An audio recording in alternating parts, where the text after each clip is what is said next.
Alors, je vais vous présenter pendant à peu près 45 minutes en fait, qu'est-ce qui se passe derrière les LLM. L'idée, c'est un peu de vous démystifier un petit peu ChatGPT et DALL-E. Comment marchent ces algorithmes pour que vous soyez un peu moins bête et vous puissiez briller en soirée, on va dire.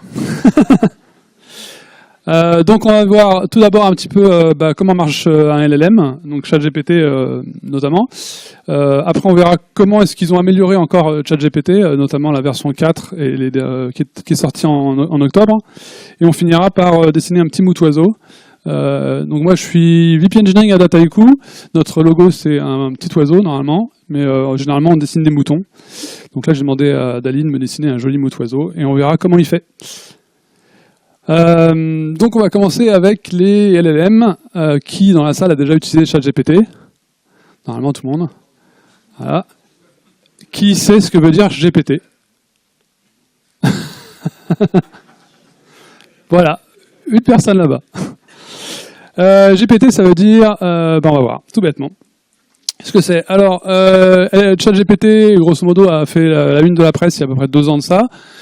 Ça a l'air d'être une révolution pour de vrai en fait. Moi quand j'étais petit, c'était il y a fort longtemps, il n'y avait pas internet.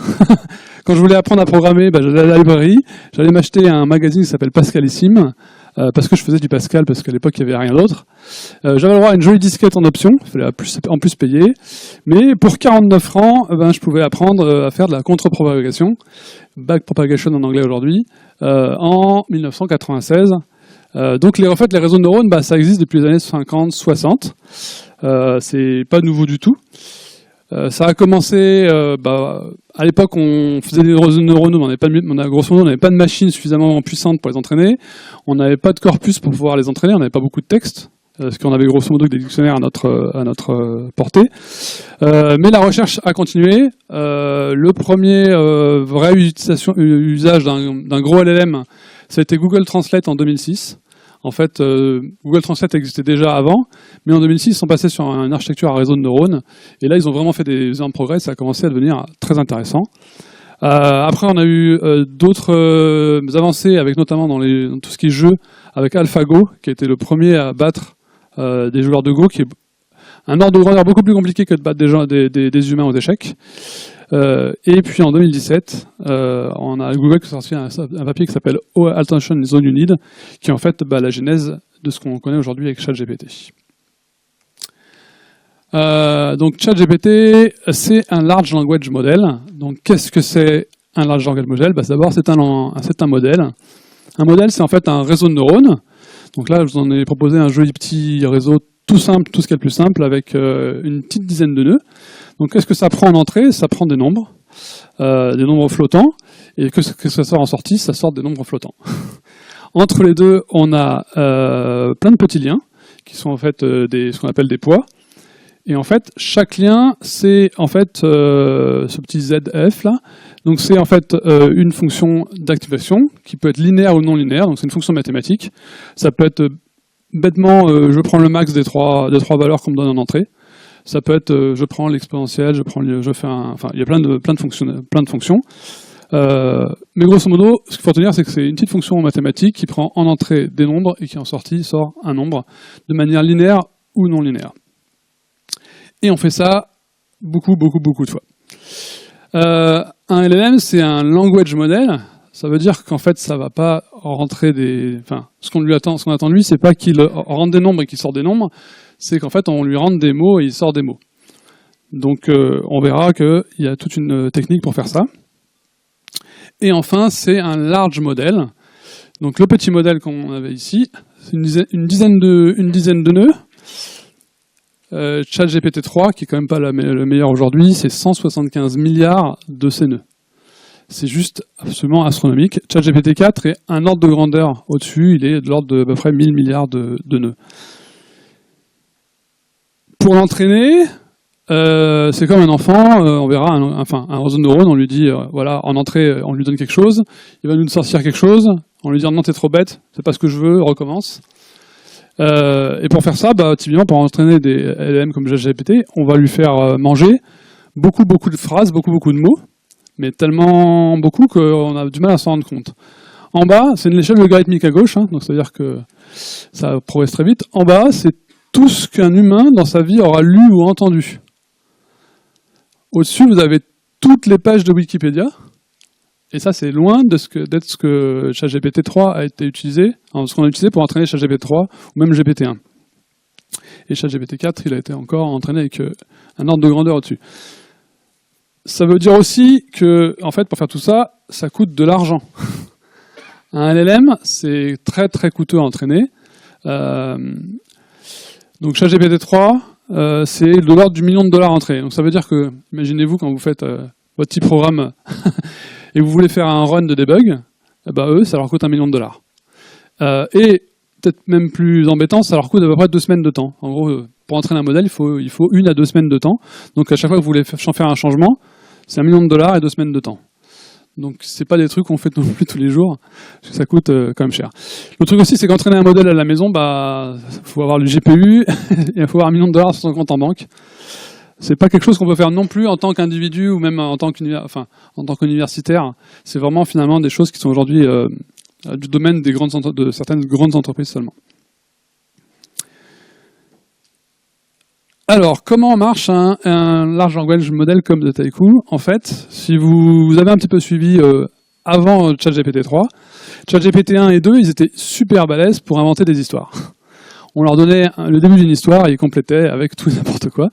C'est très rigolo, mais en fait, c'est toujours comme ça que ça marche un LLM, c'est-à-dire que vous lui donnez 2-3 mots et son seul but dans la vie, c'est de trouver le mot suivant.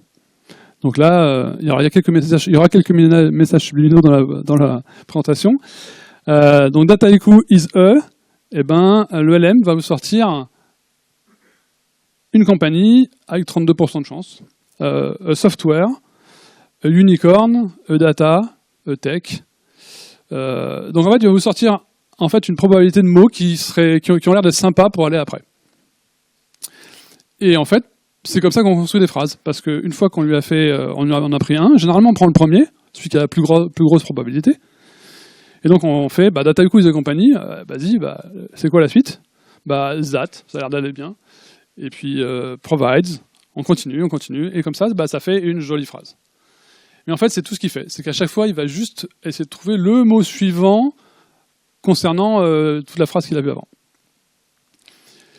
Quand on fait joujou avec ChatGPT, si vous avez accès à la version payante, vous avez un truc qui permet de gérer ce qu'on appelle la température. En gros, c'est est-ce qu'on prend ou pas à chaque fois le mot le plus probable ou pas. Et donc si on le force un peu à pas toujours prendre le mot le plus probable, on peut voir que à un moment donné, il va commencer à mettre des mots. Donc là, je lui ai demandé Dataiku hires developers who. Il commence, c'est pas mal, c'est en anglais, et à un moment donné, il déconne. Et il a trouvé Utilizando, ça allait vachement bien après Problems. Sauf que une fois qu'il a fait ça, après la suivante, c'est qu'après un mot espagnol, c'est quand même vachement naturel de mettre un autre mot espagnol. Et puis ça continue. Voilà, parce que c'est normal, il prend le mot suivant tout le temps. Donc c'est exactement comme ça qu'il marche. En fait, c'est juste il va chercher le mot suivant. Il n'y a pas trop de magie là-dedans, mais quand même un peu. Alors c'est là où on va peut-être attacher les ceintures et on va essayer de voir un petit peu comment ça marche dessous. Donc comme j'avais dit en introduction, il y a un papier de Google qui est sorti en 2017 qui s'appelle Transformers, Attention is all you need. Donc on parle beaucoup de OpenAI comme étant la boîte qui a fait ChatGPT. La vérité, c'est Google qui a tout fait. C'est des ingénieurs de Google, vous pouvez voir, ils sont tous de Google Brain ou de Google Research. Et ils ont fait le papier, en fait, qui a inventé l'architecture qu'on appelle des Transformers, qui est en fait l'architecture aujourd'hui qui est utilisée par tous les LLM qu'on connaît aujourd'hui dans le marché. Si vous regardez ceux de Google qui sont BART et Gemini, ils sont tout en haut de l'écran. Lama de Facebook, il est là-dedans aussi. BERT, qui est un plus petit, il est sur la gauche. Et toutes les GPT, ils sont à droite. En fait, ils ont tous comme parents communs, ancêtre commun, un petit peu notre ancêtre commun. C'est ce papier-là avec les GPT. Donc GPT, ça veut dire Global Pre-trained Transformer. Donc en fait, dans ChatGPT, c'est ça. Donc un transformer, qu'est-ce que c'est? En fait, c'est un énorme réseau de neurones qui a une grosse partie, enfin, comme architecture globale, d'avoir une couche qui va être du token and position encoding, ce qu'on va voir au tout début. En fait, on va prendre nos mots et on va les transformer en entiers. Et après, on a 12 blocs de décodeurs. Chacun, enfin, ils sont tous identiques. Ils vont tous faire, ce qu'on verra, de l'attention et du feed-forward. Il y en a 12, on les empile les uns à la suite des autres.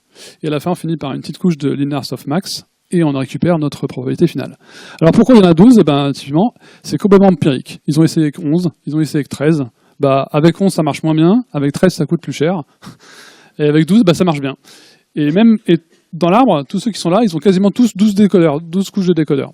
Parce que c'est un espèce de sweet spot entre qu'est-ce qui marche bien et qu'est-ce qui marche pas. Et il n'y a vraiment aucun papier qui a réussi à expliquer pourquoi 12 et pas 13. À part que ça marche mieux. Vous verrez dans beaucoup de trucs dans l'IA, en fait, ils rajoutent des couches, et puis ils font pourquoi ? Parce que ça marche mieux. Ah ouais, ça marche mieux. Bon, à la fin, ça marche quand même pas mal, ce qu'ils font, donc. Alors, on va commencer par prendre nos mots et les tokeniser. Donc, qu'est-ce que c'est tokeniser ? En fait, c'est qu'on va prendre une phrase, et on va la découper en petits bouts pour en faire des numéros. Donc, intuitivement, on pourrait se dire, c'est facile, on va prendre un mot dans chaque phrase et on va lui mettre un numéro. Donc c'est facile, on prend un dictionnaire par exemple, on regarde l'ordre dans lequel le mot se trouve dans le dictionnaire, et on va prendre ce chiffre-là comme index. Le problème, c'est que ça marche pas mal, mais pas avec les mots qui n'existent pas dans le dictionnaire. Ça marche aussi pas mal avec tout ce qui va être pluriel et conjugaison. Donc typiquement, dans le dictionnaire, développeurs, dans le dictionnaire, ils sont à la même place, c'est le même index, parce qu'ils nous disent c'est le même mot. Alors en fait, il y a vraiment une différence entre un mot quand il est au singulier et au pluriel. Et Dataiku, ça n'existe pas dans le dictionnaire encore, donc pas pratique. On pourrait aussi se dire, on va juste faire des lettres. Mais ce qu'on voit, c'est qu'avec un LLM, si on essaie de lui faire générer à chaque fois la lettre suivante, ça donne des résultats qui sont quand même beaucoup moins impressionnants que si on lui fait générer le mot suivant. Donc en fait, on va faire un truc qui est entre les deux, c'est qu'on va faire un système où on va prendre des sous-mots, soit des mots, soit des sous-mots. Donc là, si on voit que Dataiku, il a été séparé en deux par TikTokenizer, qui est le tokenizer de OpenAI et de ChatGPT. Par contre, les autres mots, ils ont l'air d'avoir été plus ou moins tokenisés ensemble. Alors, le petit algorithme qui fait ça, il est assez simple finalement. Donc, on va prendre nos données d'entraînement. Donc, on va prendre tout Wikipédia, par exemple, si on veut l'entraîner sur Wikipédia. On va regarder tous les mots qui existent dans Wikipédia et combien de fois ils se trouvent dans Wikipédia chacun. Donc là, j'ai pris un exemple tout simple. On va dire que j'ai pris un texte. Dataiku, il existe 3 fois dans le texte. Talk, il existe 5 fois dans le texte. Haiku, il existe 4 fois. Développeur, on a rencontré développeur 1 fois et date 2 fois. On va commencer par se dire, notre vocabulaire, ça va être juste des lettres. Donc on prend toutes les lettres qu'on a rencontrées. Généralement, c'est toutes les lettres de l'alphabet. Et après, on va essayer de merger ces lettres ensemble en ayant le score le plus élevé. Donc par exemple, si je merge 2 lettres qui sont à la fois dans Talk et dans Haiku, je vais gagner 9 points. Et j'essaie de trouver le merge qui a le plus de points. Donc là, le merge qui a le plus de points, pour démarrer, c'est T et A, parce qu'il y a un 5 et un 3, et donc ça me donne 8 points. Donc je les merge ensemble, et je les mets dans mon dictionnaire, et je remplace dans mon corpus tout ce qui est TA par TA. J'enlève pas A et T de mon dictionnaire parce qu'ils sont toujours de manière individuelle dans les autres mots. Et en fait, je réitère le process again and again. Donc là, ensuite, pour 7 points, je peux avoir un I et un K qui sont mergés. Pour 7 points, je peux encore après remerger mon I et mon K avec un U pour faire un Iku. Ensuite, j'ai le D et le A que je peux merger pour 5 points. Pour 5 points aussi, je peux merger mon TA et mon L, ça fait 5. Et encore pour 5 points, je peux encore les merger, ça fait un K. Et ça fait talk. Et donc à la fin, par exemple, j'ai mergé tout mon mot talk, et donc ça fait un token dans mon dictionnaire.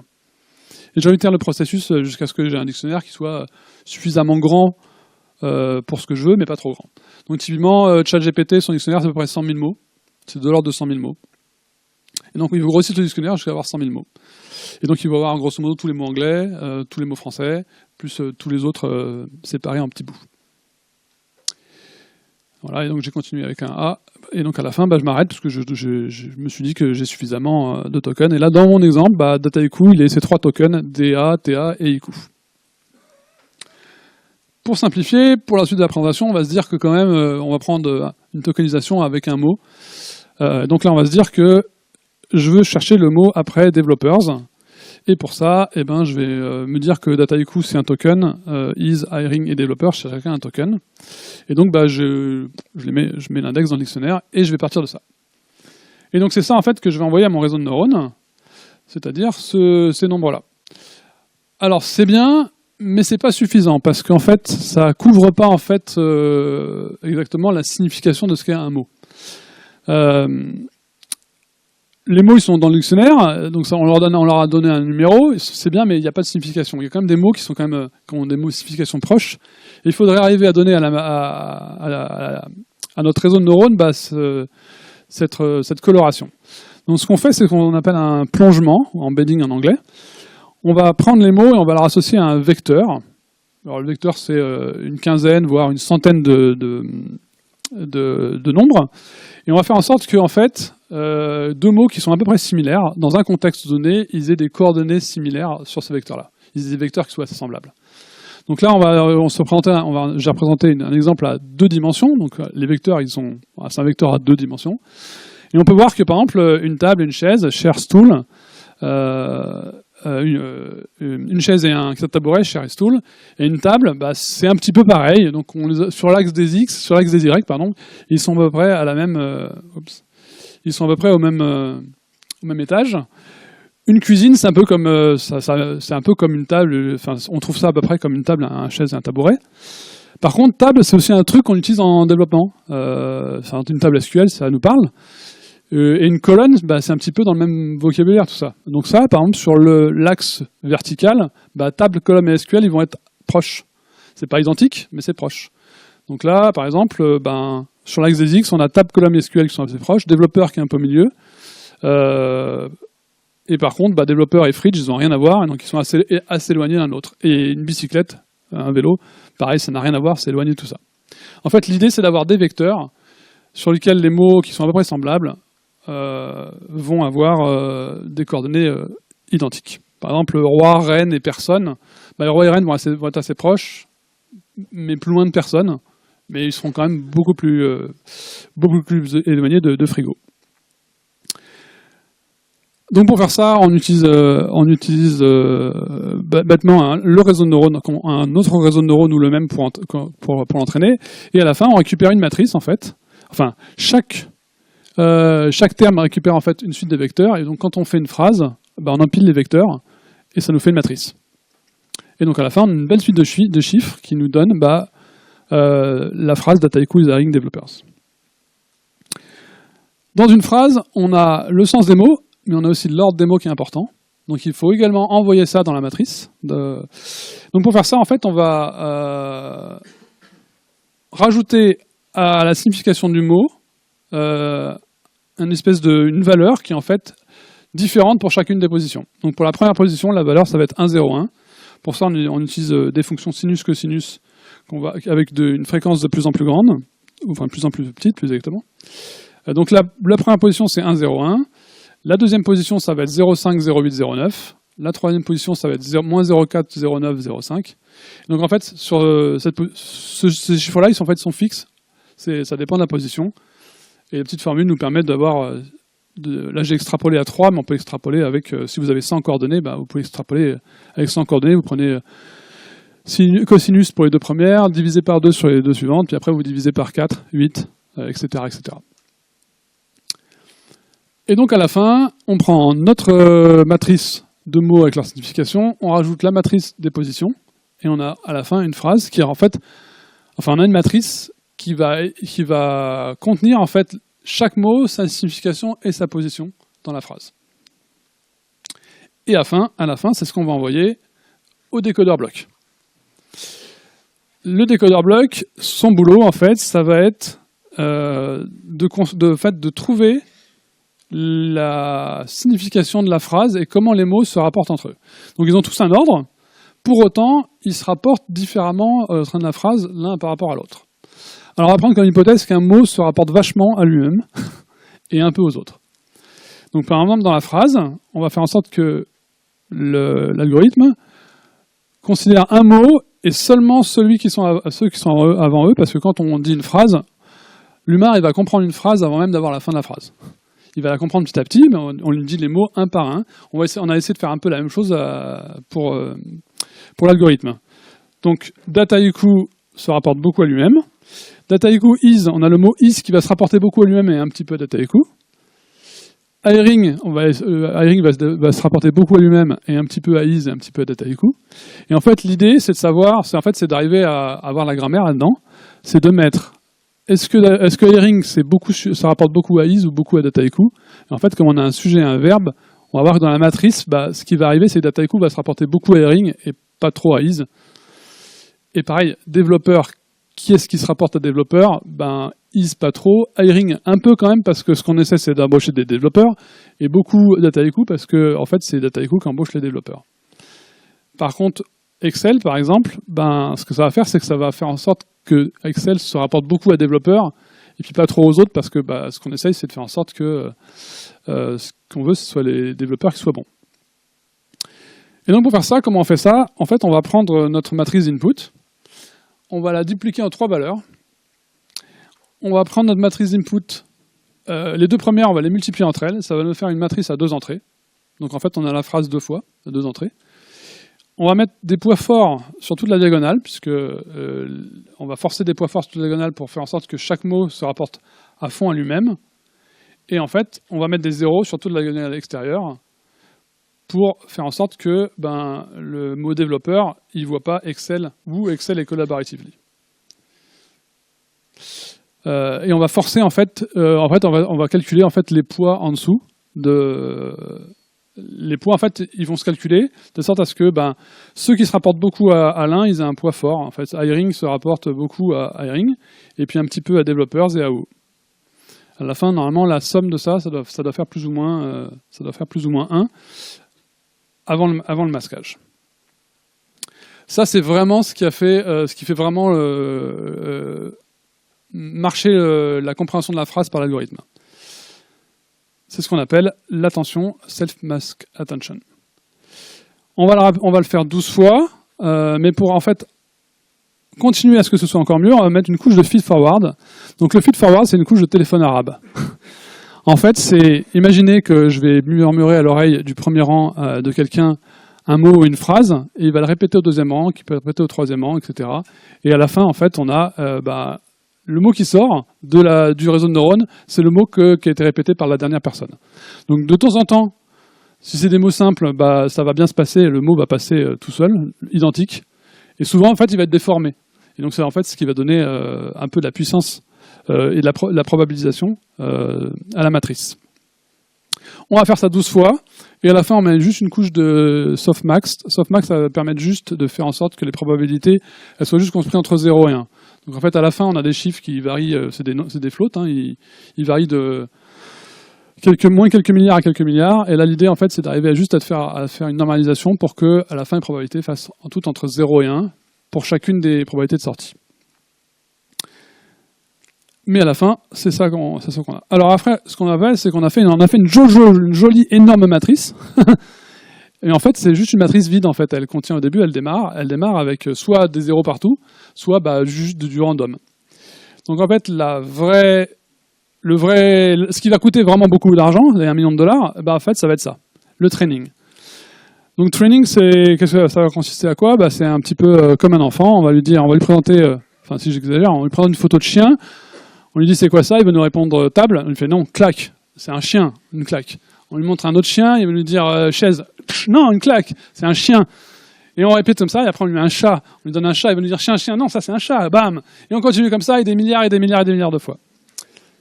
Donc avec les mots c'est un peu moins rigolo qu'avec les images de chien et de chat, mais c'est le même principe. On va lui envoyer Dataiku is Airing, on lui fait passer tout ça, et il va nous dire Dijon. On lui fait non, claque, c'est développeur qu'on veut.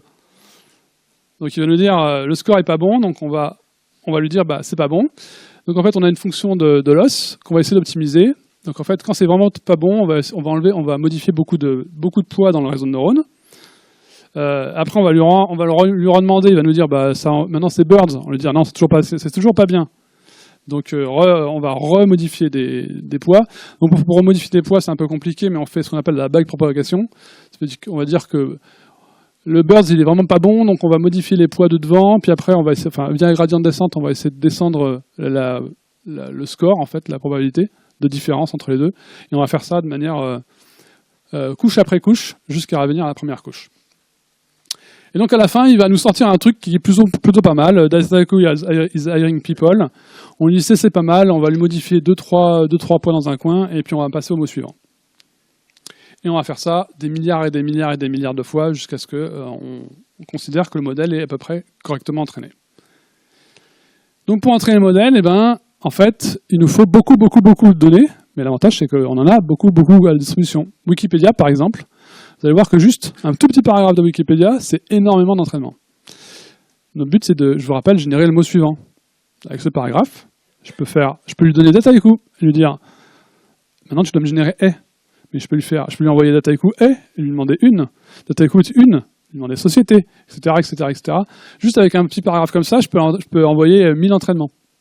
Donc imaginez tout ce qu'on peut envoyer comme entraînement sur tout Wikipédia. Et Wikipédia, en fait, c'est juste 3 ordres de magnitude en dessous de ce qu'on utilise pour entraîner un modèle. Donc avec tout ça, on a entraîné un modèle qu'on va appeler GPT. On n'est pas encore à ChatGPT. On a fait ce qu'on appelle du pre-training, donc du pré-entraînement, et après il va falloir faire du fine-tuning. Donc en fait, ChatGPT, vous lui posez une question, il vous répond. En fait, ce qui se passe, c'est qu'on a ce qu'on appelle un prompt. On va rajouter des trucs qui s'appellent, c'est bêtement des phrases, ou des tokens, user et assistant . Et en fait, on va lui faire apprendre, on va l'entraîner, non plus avec des phrases, mais avec des trucs où il y a marqué user une question, assistant la réponse de l'assistant. Et donc pour ça, il va nous falloir beaucoup de questions et de réponses qu'il va falloir inventer. Donc pour le coup, il va nous falloir des humains qui vont rédiger des users et des réponses et lui envoyer ça, lui donner ça. Ça coûte très cher, non pas en calcul GPU, mais en humains qui vont rédiger des questions et des réponses. C'est un peu la face noire de l'IA, c'est que notamment toute la partie anglaise, c'est au Nigeria que c'est fait. Donc on paye des gens vraiment pas cher pour rédiger des questions et des réponses. Genre, on leur donne 1 centime d'euro, 1 centime de dollar pour chaque question et réponse qu'ils vont rédiger. Mais c'est comme ça que ça marche. Parce que après, justement, quand vous allez rentrer « Je s'appelle Groot » dans ChatGPT, en fait, ce qu'on va faire, c'est qu'on va rajouter « user » je s'appelle Groot, assistant et on va demander à ChatGPT de compléter cette phrase-là. Après les 2 points de l'assistant. Et comme il aurait été entraîné à avoir des questions user et assistant je donne la réponse, en fait, il va donner la réponse. Je s'appelle Groot. Souvent, comme réponse, donner je s'appelle Groot. Donc on a vu, c'est très cher. Donc en fait, on ne peut pas faire beaucoup du fine-tuning. On va faire après ce qu'on appelle du reinforcement learning. C'est qu'on va demander à ChatGPT lui-même, de faire les questions et les réponses. Et donc il va faire user, c'est quoi un haïku, assistant, et il va sortir 3 réponses. En fait, on va le faire tourner 3 fois, il va sortir 3 réponses, et on va demander à un humain de choisir la bonne des 3 réponses. Ce qui est beaucoup plus économique que de demander à l'humain de faire la question et la réponse. Donc là, on va prendre GPT pour lui automatiquement générer des questions et des réponses pour faire ça. Et maintenant, sur ChatGPT 4, si vous l'utilisez, de temps en temps, vous allez voir ça. Il va vous dire, quand vous allez vous poser une question, il va vous donner 2 réponses et vous lui demander quelle est la meilleure. En fait, vous êtes en train de, ils sont en train de vous utiliser gratuitement vous êtes en train de préparer l'entraînement suivant.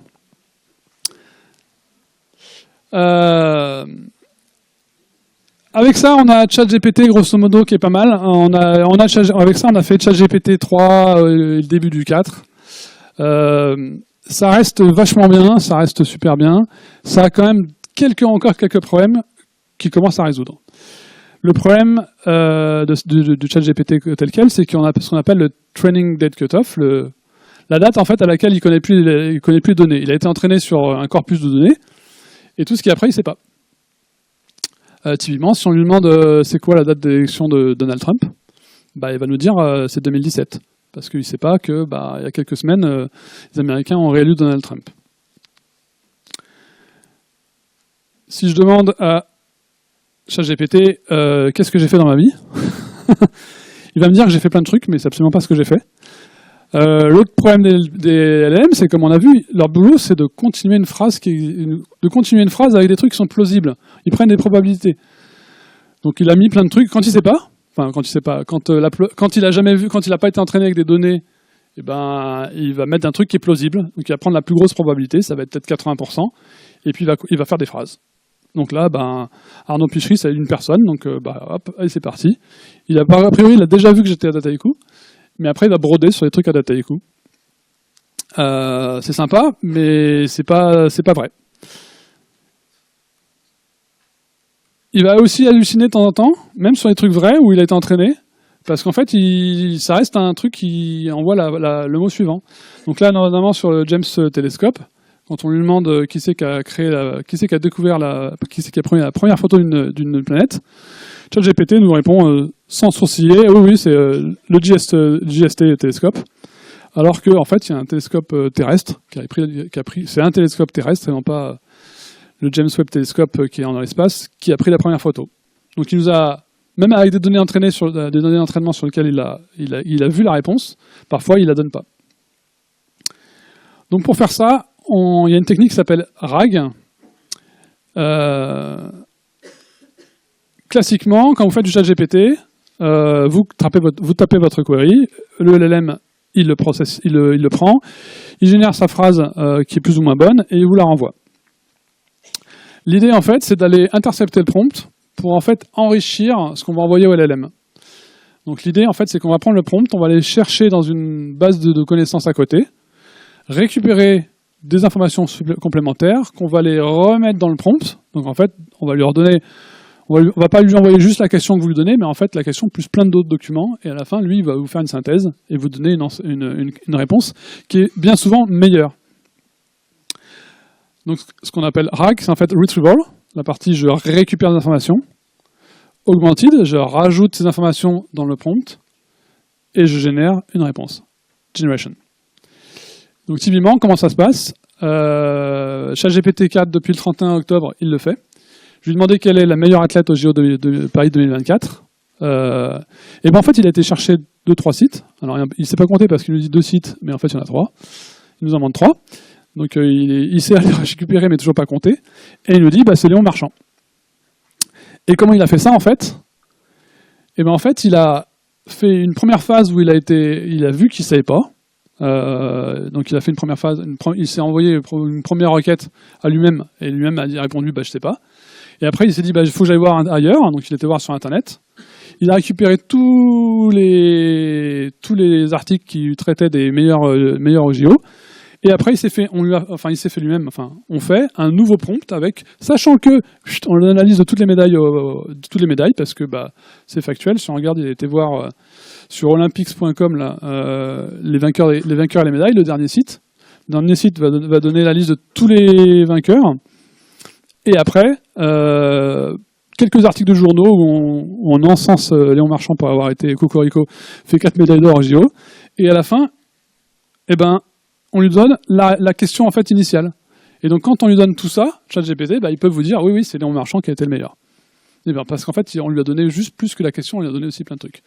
Donc ça sert aussi à faire du LLM dans les entreprises, parce que finalement, par exemple, si vous avez demandé à votre banque, si votre banque a fait quelque chose pour que dois-je faire en cas d'opposition à ma carte bancaire, ChatGPT, il peut vous donner une réponse très générique, parce qu'en fait, lui, il a vu le corpus de toutes les banques, mais votre banque, elle a peut-être des procédures très spécifiques.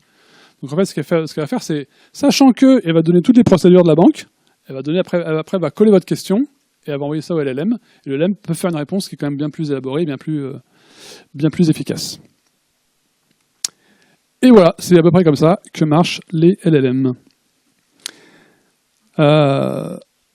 Autre sujet complètement différent, maintenant qu'on a fait des phrases, on va essayer de faire des dessins.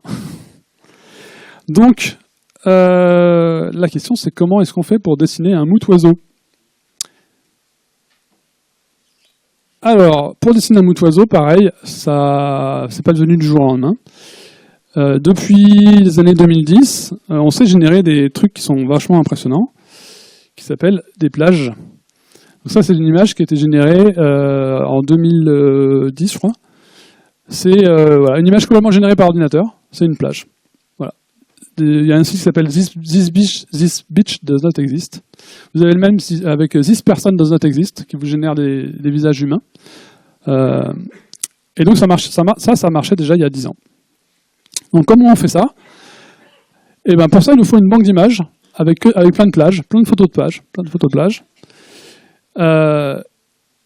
Un réseau de neurones qu'on va appeler le discriminator, et un autre réseau de neurones qu'on va appeler le générateur. Donc le générateur, il va prendre une image, et on va lui dire, bah, dessine-moi une plage. Enfin, on va lui dire plage. On génère une image. Donc il va générer une image, au début, bah, c'est random, hein. Il génère une image random, et après on l'envoie au discriminator, et au discriminator, on lui dit, voici 2 images, la première en haut, et la seconde en bas, laquelle est la vraie plage? Et donc, après, il va nous dire bah, c'est celle du haut ou celle du bas. Si c'est dit celle du haut, on va dire que c'est le discriminateur qui a gagné. Et donc, on va dire bah, l'optimiseur, le générateur, il n'est pas très bon. Il ne génère pas des très belles plages. On va demander, on va faire comme l'entraînement, hein, on va optimiser les poids du générateur, on va les changer. Au début, aléatoirement, et puis après, de moins en moins. Pour lui dire bah, générateur, tu n'es pas très bon à générer des plages, améliore-toi. On va faire ça, et on va faire ça en des millions et des millions de fois, jusqu'à temps que le générateur il génère des super plages et que le discriminateur soit pas capable de savoir quelle est la vraie photo de quelle est la photo générée. Voilà. Et en faisant tourner ça des millions et des millions de fois, et ben à la fin, on a un truc qui nous permet de générer des plages aussi belles que ça. Ça, c'est vachement bien, mais le problème, c'est que ça s'est généré une image que sur un mot-clé. Donc, plage, visage, table, chaise, chat, chien. Mais là, ce qu'ils font aujourd'hui avec ce qu'on fait avec Midjourney et DALL-E, c'est qu'on génère des images avec une phrase. Et donc, c'est vachement plus compliqué que de générer juste une image de plage. Il a fallu attendre 2017 pour avoir vraiment, en fait, le breakthrough, enfin le substrat de ce qui est tout le matériel nécessaire pour arriver à faire ça. Et c'est un algorithme qui s'appelle Clip, qui a été développé lui par OpenAI. Eclipse, qu'en fait, ce qu'il a réussi à faire, c'est à labeller des images. Donc à donner la légende des images. En gros, on lui donne l'image en haut à gauche, là, et il nous dit, ça c'est une voiture verte dans le fossé. On lui donne l'image du milieu, il nous dit, ça c'est un frigo noir dans une cuisine blanche, contemporaine. Et on lui donne l'image de droite, il nous dit, c'est 2 chiens qui s'amusent dans un parc.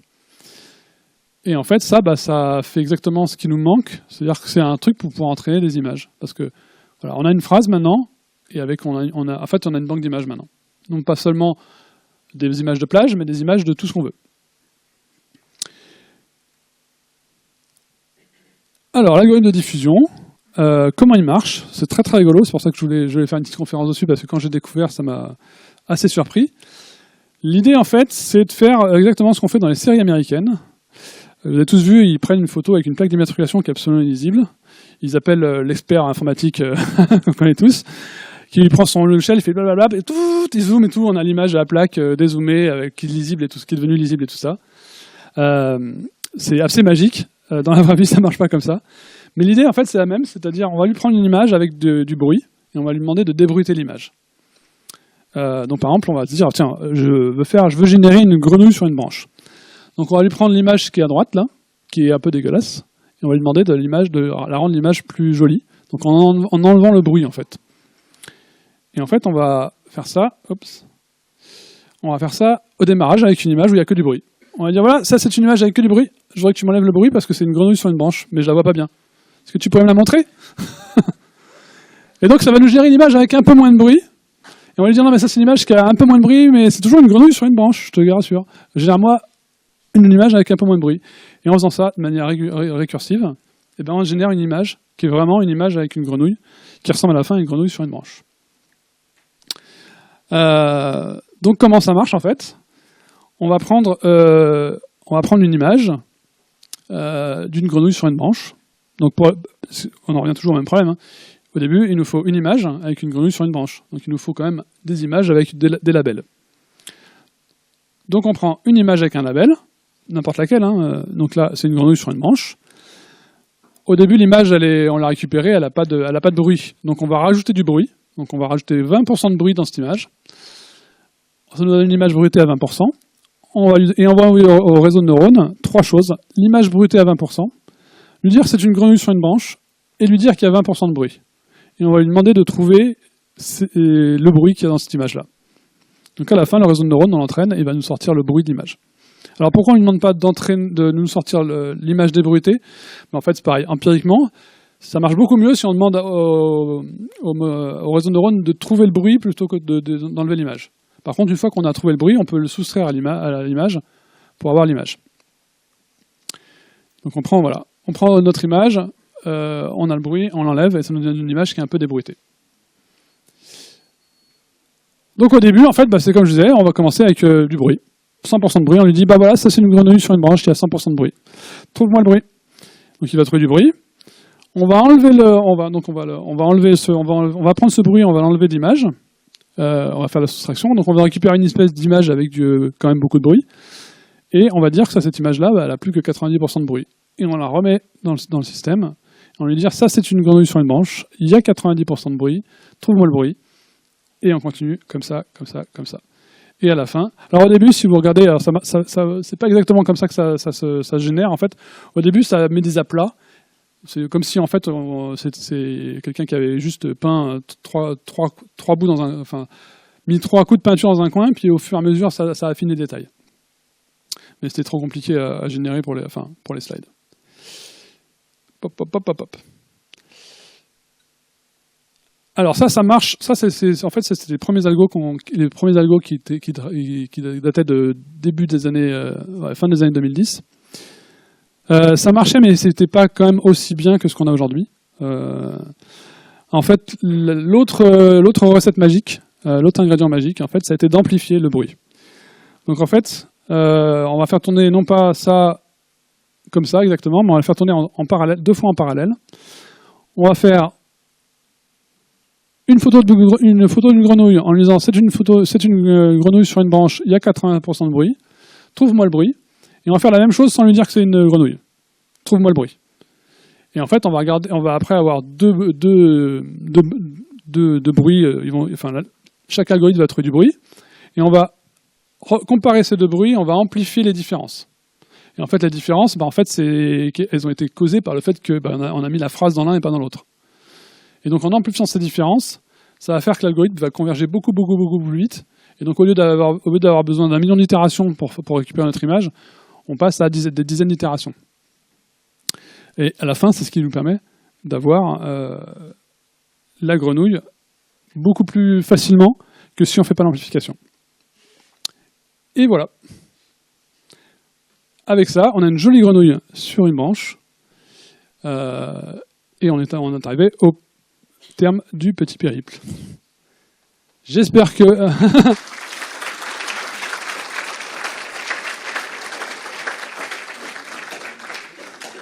ça n'a pas été trop vite. Et si vous avez quelques questions, avec plaisir.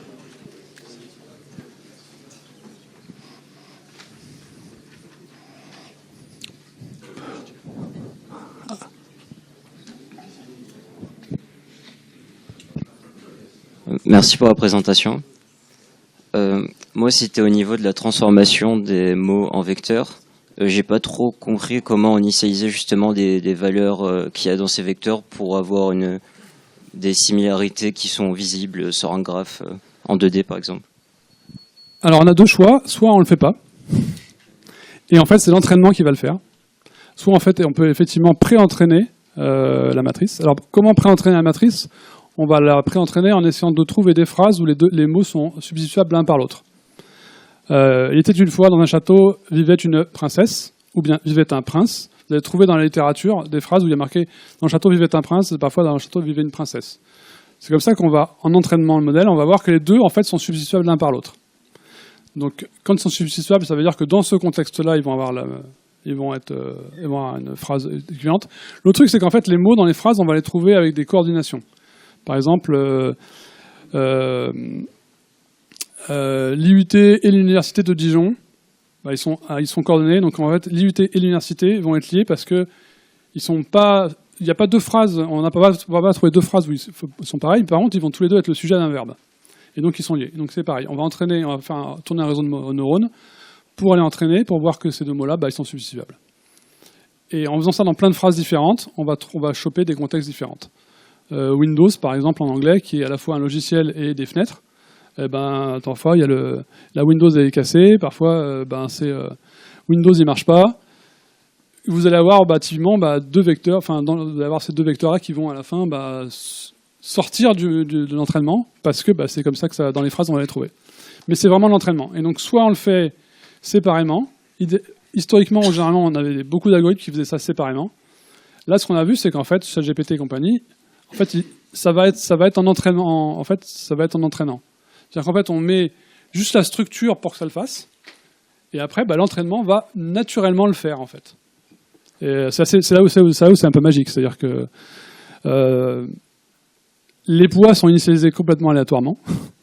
Vous entraînez avec des milliards et des milliards de trucs, et à la fin, vous allez prendre votre première couche de modèle, là, vous allez regarder votre matrice, et vous allez voir qu'effectivement, prince et princesse, ils ont quasiment les mêmes valeurs.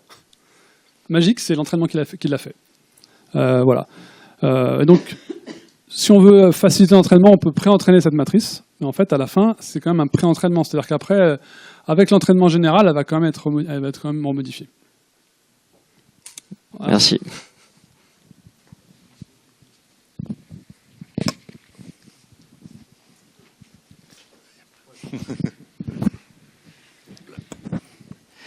Merci beaucoup pour la présentation. J'avais une question plutôt sur le coût. Si là tu parlais de $1 million pour ChatGPT 3, si jamais demain je veux faire un entraînement sur un corpus privé mais avec un volume raisonnable de données, pour toi ça serait combien en termes de coût, de temps, de ressources pour arriver à ça, pour faire un ajustement? Alors c'est clairement, soit tu fais un entraînement de modèle from scratch, ouais, où tu vas entraîner toutes les layers. Là, c'est le $1 million. Il y a pas de. Soit en fait, ce qu'on va faire, c'est ce que tu dis, c'est du fine-tuning. Le fine-tuning, généralement, on n'entraîne en fait que les dernières couches. Okay. Et là, ça devient beaucoup plus abordable, on va dire. Et ça dépend complètement du modèle que tu vas entraîner. Un chat GPT reste quand même énorme. Ça va être lourd à entraîner, mais il y a plein de modèles comme Llama, par exemple. Un Llama 7 milliards, par exemple. Entraîner les deux dernières couches, c'est même pas 1 heure de GPU, quoi. Okay. Après, ça dépend aussi du volume d'entraînement que tu veux faire, du volume de documents que tu as pour l'entraîner, toujours pareil. Ok. Et si je peux, est-ce qu'il y a des petits pièges dans lesquels pas tomber si on veut justement pas perdre les compétences généralistes du modèle en faisant un ajustement? Est-ce qu'on peut arriver à des situations Le but ouais, généralement d'un ajustement, c'est de perdre des compétences pour en mettre d'autres.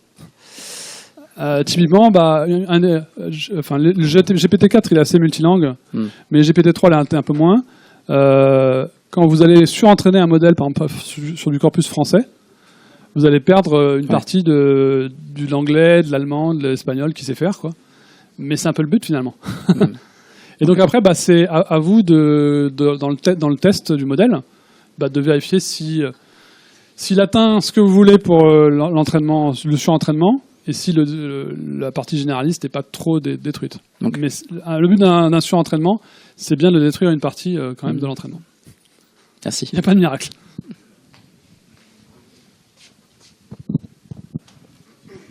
Ah.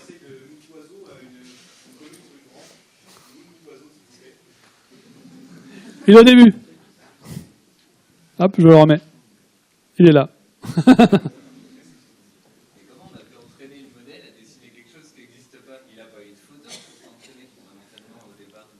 Non, mais en fait, c'est pareil. Ça revient de la compréhension du langage que le modèle acquiert. Il est tellement gros qu'il arrive à... C'est pareil, en fait, si vous regardez ChatGPT, on ne l'a jamais entraîné à faire des maths. Il a juste vu des équations où il a vu 2 plus 2 puis égale 4, 3 plus 2 égale 5. Aujourd'hui, vous lui mettez un énoncé de maths de terminale, il vous fait l'exercice. C'est le truc qui est un peu inexplicable, c'est qu'avec la taille, on arrive à avoir le modèle arrive à avoir des capacités de choses sur lesquelles il n'a pas été entraîné. Et donc là, typiquement, Judith Dessine-moi Mousse-Oiseau, il a quand même vu que c'était le Petit Prince. Parce qu'il m'a dessiné une planète, comme le Petit Prince, quoi. Donc, le fait de comprendre comment ça marche n'explique pas à plein toute la magie qu'il y a derrière. Je voulais savoir comment on fait pour contraindre un modèle à pas faire des choses. Par exemple, c'est un assistant bancaire, je veux pas forcément qu'il me donne une recette de tarte aux pommes. C'est très difficile. C'est du fine-tuning ou de l'entraînement, mais effectivement, faut l'entraîner à à justement, donne-moi une recette de tarte aux pommes si vous êtes un assistant bancaire et qu'il vous sorte une recette de tarte aux pommes, ben, une claque et tu continues. Mais c'est vraiment la partie la plus difficile des modèles, c'est qu'ils sont difficilement contrôlables. Donc typiquement en Dataiku, ce qu'on fait, c'est qu'on met des guardrails, qu'on met des choses derrière, c'est-à-dire que le modèle il va répondre et on va regarder que dans la réponse il y a bien, est-ce que la réponse est bonne ou pas? Est-ce que la réponse contient des injures? Est-ce qu'elle contient, si c'est un modèle d'assistant bancaire, est-ce que ça contient est-ce qu'il y a le mot pomme, etc. Et si c'est pas le cas, on va lui redemander au prompt en lui disant, sachant que tu n'es pas un assistant culinaire, mais mais pour de vrai, on va lui dire ça. S'il te plaît, donne-moi une meilleure réponse. Et il va le faire.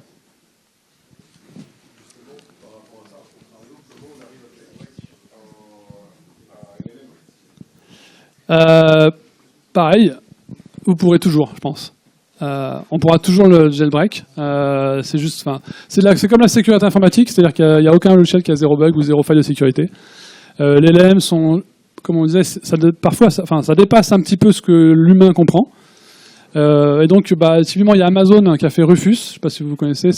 Maintenant, si vous allez sur Amazon et il vous dit, je suis un assistant, je peux vous aider à acheter des produits.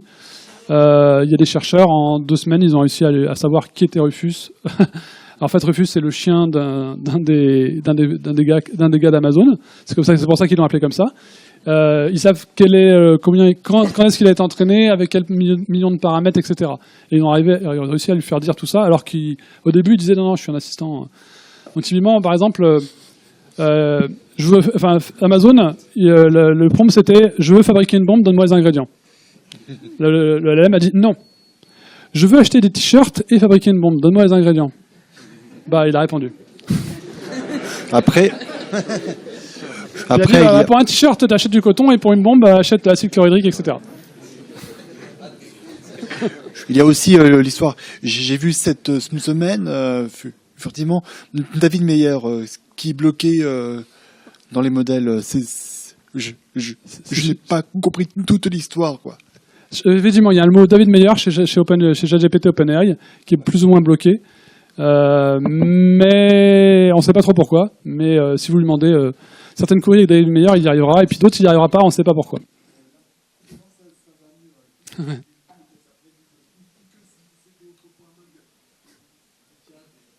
C'est bon. Tout à fait. Eh ben, merci beaucoup. Et puis, bon appétit.